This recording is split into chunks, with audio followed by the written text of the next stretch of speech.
Messieurs, bonjour. Ici Michel Lacroix qui vous souhaite la bienvenue à l'émission au 19e. Cette semaine, deuxième émission spéciale portant sur l'équipement. Nous sommes à la Foire du Golf à Orlando où sont réunis à cette occasion plus de 1000 exposants provenant de 75 pays différents. Des transactions seront effectuées pour plusieurs centaines de millions de dollars ici, à cette occasion. En fait, c'est véritablement l'endroit où débute officiellement la saison de golf 2014. L'équipe du 19e vous emmène faire le tour du propriétaire.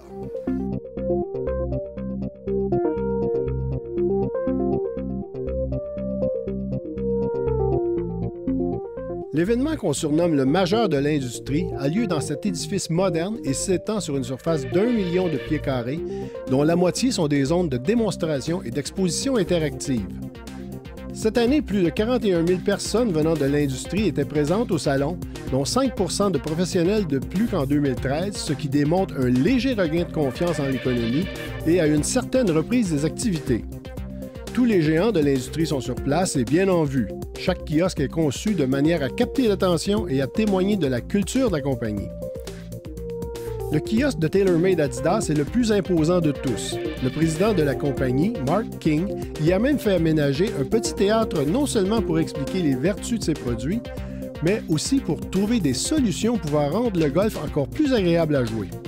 Que ce soit pour les chaussures et vêtements ou bâtons, des représentants sont sur place pour répondre aux questions des acheteurs. Une clientèle plus jeune est visée par le fabricant Cobra Puma Golf. Par les couleurs, ça se voit, mais ça s'entend aussi. Chez Nike, on mise évidemment sur la crédibilité des Tiger Woods et Rory McIlroy pour mousser la vente des nouveaux produits. On est prêt à attaquer le marché des balles et avec les voisins d'en face, c'est la guerre. Callaway n'a pas manqué d'audace pour promouvoir son Tank, le nom donné à son nouveau fer droit d'Odyssey. Bref, si toutes les compagnies profitent de la visibilité que leur procurent les 15 heures de reportage en direct de la chaîne Golf Channel, seules quelques-unes ont la chance d'avoir un joueur du PGA Tour ou un enseignant de renom dans leur kiosque, puisque le Salon d'Orlando se déroule en même temps que le tournoi de Torrey Pines sur la côte ouest américaine.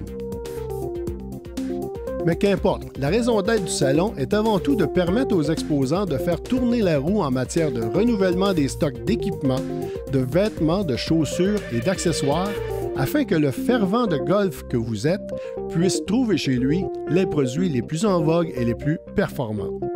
Est-ce que le Salon d'Orlando aura un effet canon sur la prochaine saison de golf? La réponse appartient aux amateurs. Daniel Cazard, au Centre des congrès d'Orange County.